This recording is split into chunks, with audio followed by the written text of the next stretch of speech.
والعاقبۃ للمتقین والصلاة والسلام علی اشرف الانبیاء والمرسلین اما بعد فاعوذ باللہ من الشیطان الرجیم بسم اللہ الرحمن الرحیم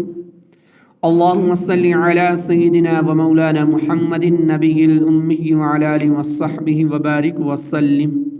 اللہ رب العالمین سورہ رعد آیت نمبر 28 کے اندر ارشاد فرما رہا ہے الذین آمنوا وتطمئن قلوبهم بذکر اللہ الا بذکر اللہ تطمئن القلوب۔ ان لوگوں کو ہدایت دیتا ہے جو ایمان لائے اور ان کے دل اللہ کی یاد سے چین پاتے ہیں۔ سن لو، اللہ کی یاد ہی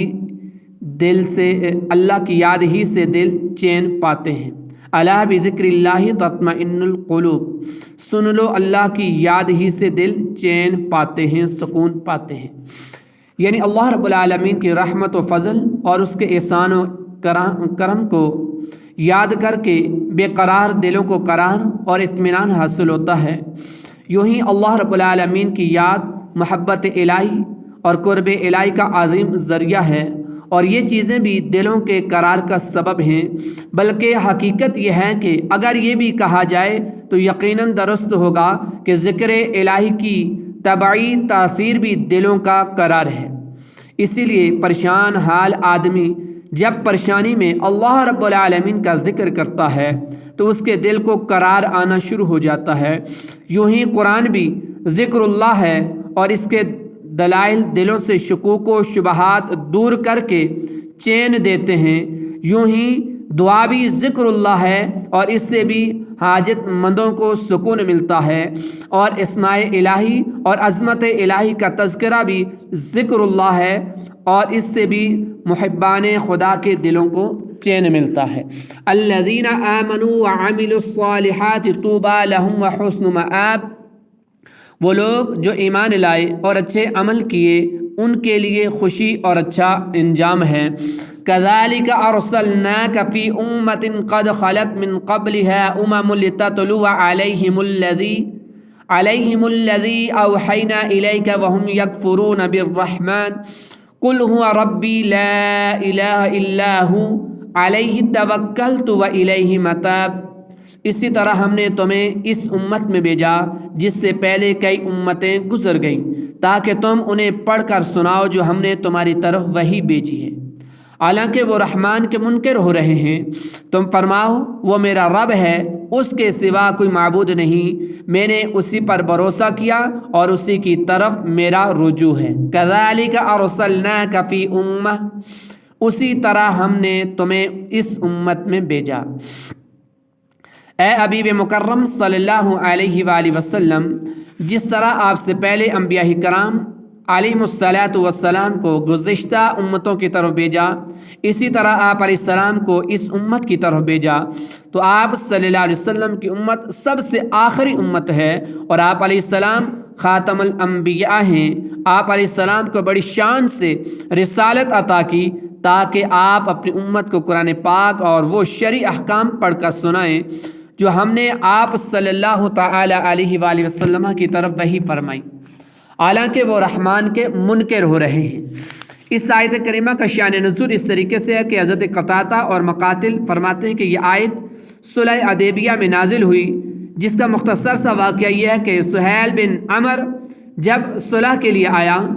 اور صلح نامہ لکھنے پر اتفاق ہو گیا، تو حضور اقدس صلی اللہ علیہ وسلم نے حضرت علی المرتضیٰ کرم اللہ تعالی وجہ الکریم سے فرمایا لکھو بسم اللہ الرحمن الرحیم۔ کفار نے اس میں جھگڑا کیا اور کہا کہ آپ ہمارے دستور کے مطابق بسمک اللہم لکھیں۔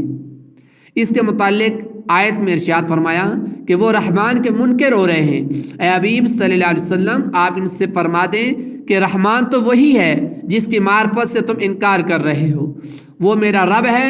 اس کے سوا کوئی معبود نہیں، میں نے اپنے تمام امور میں اسی پر بھروسہ کیا اور اسی کی طرف میں رجوع کرتا۔ وَلَوْ أَنَّ قُرْآنًا سُيِّرَتْ بِهِ الْجِبَالُ أَوْ قُطِّعَتْ بِهِ الْأَرْضُ أَوْ كُلِّمَ بِهِ الْمَوْتَى بَلْ لِلَّهُ الْأَمْرُ جَمِيعًا أَفَلَمْ يَئِسَ الَّذِينَ آمَنُوا أَن لَّوْ يَشَاءُ اللَّهُ لَهَدَى النَّاسَ جَمِيعًا ولا يزال الذين كفروا تصيبهم بما صنعوا قارعة أو تحل قريبا من دارهم حتى يأتي وعد الله إن الله لا يخلف الميعاد۔ اور اگر کوئی ایسا قرآن آتا جس سے پہاڑ ٹل جاتے یا زمین پھٹ جاتی یا مردوں سے باتیں کی جاتی، جب بھی یہ کافر نہ مانتے بلکہ سب کام اللہ ہی کے اختیار میں ہے، تو کیا مسلمان اس بات سے نا امید نہ ہوں گے کہ اگر اللہ چاہتا تو سب آدمیوں کو ہدایت دے دیتا اور کافروں کو ان کے عمل کی وجہ سے ہمیشہ ہلا دینے والی مصیبت پہنچتی رہے گی، یا آپ ان کے گھروں کے نزدیک اتریں گے یہاں تک کہ اللہ کا وعدہ آ جائے گا، بے شک اللہ وعدہ خلافی نہیں کرتا۔ وَلَوْ أَنَّ قُرْآنًا سُيِّرَتْ بِهِ الْجِبَالُ، اور اگر کوئی ایسا قرآن آتا جس سے پہاڑ ٹل جاتے۔ اس آیت کریمہ کا شان نزول اس طریقے سے ہے کہ کفار قریش نے اللہ کے نبی صلی اللہ علیہ وسلم سے کہا تھا کہ اگر آپ یہ چاہیں کہ ہم آپ کی نبوت مانیں اور آپ کی پیروی کریں تو آپ قرآن کریم پڑھ کر اس کی تاثیر سے مکہ مکرمہ کے پہاڑ اپنی جگہ سے ہٹا دیجئے تاکہ ہمیں کھیتی باڑی کرنے کے لیے وسیع میدان مل جائیں، اور زمین پھاڑ کر چشمے جاری کیجئے تاکہ ہم کھیتوں اور باغوں کو ان سے سیراب کریں، اور قصہ بن کلاب ہمارے مرے ہوئے باپ دادا کو زندہ کر دیجئے تاکہ وہ ہم سے کہہ جائیں کہ آپ نبی ہیں۔ اس کے جواب میں یہ آیت نازل ہوئی اور بتا دیا گیا کہ یہ ہیلے بانے کرنے والے کسی حال میں بھی ایمان لانے والے نہیں، سب کام اللہ رب العالمین ہی کے اختیار میں ہے، تو ایمان وہی لائے گا جس کو اللہ رب العالمین چاہے اور توفیق دے، اس کے سوا اور کوئی ایمان لانے والا نہیں، اگرچہ انہیں وہی نشانیاں دکھا دی جائیں جو وہ طلب کر رہے ہیں۔ اس سے معلوم ہوا کہ قرآن مجید کے انوار کو نگاہ بصیرت سے دیکھنا ہی حقیقی طور پر فائدہ مند ہے، کیونکہ کفار قرآن کریم کے نور کو نگاہ بصیرت سے نہیں دیکھتے تھے، اسی لیے وہ اس کے برحق ہونے کی برہان کا مشاہدہ نہ کر سکے اور حق قبول کرنے سے محروم رہ گئے۔ اس لیے جو یہ چاہتا ہے کہ اس کا دل قرآن عظیم کے نور سے منور ہو جائے اور قرآنی آیات کی تاثیر اس پر اثر کرے، تو وہ نگاہ بصیرت سے قرآن کریم کی تلاوت کرے اور اسے سمجھ کر پڑھے اور اس میں دیے گئے احکام پر عمل کرے اور ممنوعات سے باز رہے، تو انشاءاللہ اس کا دل قرآن پاک کے نور سے جگمگا اٹھے گا اور وہ اس کی آیات کی تاثیر اپنے ظاہر اور باطن میں دیکھ لے گا۔ افلم یئس الذین آمنوا، تو کیا مسلمان اس بات سے نا امید نہ ہوں گے؟ اس آیت میں ان مسلمانوں کو جواب دیا گیا کہ جنہوں نے کفار کی نئی نئی نشانیاں طلب کرنے پر یہ چاہا تھا کہ جو کافر بھی کوئی نشانی طلب کرے وہی اس کو دکھا دی جائے، اس میں انہیں بتایا گیا کہ جب زبردست نشانیاں آ چکیں اور شکوک و شبہات کی تمام راہیں بند ہو گئیں، دین کی حقانیت روز روشن سے زیادہ واضح ہو چکی، ان واضح دلائل کے باوجود لوگ مکر گئے اور حق کا اعتراف نہ کیا، تو اس سے ظاہر ہو گیا کہ وہ عناد کی وجہ سے ایسا کر رہے ہیں، اور عناد رکھنے والا کسی دلیل سے بھی مانع نہیں کرتا، تو مسلمانوں کو اب ان سے حق قبول کرنے کی کیا امید؟ کیا اب تک ان کے عناد کا مشاہدہ کر کے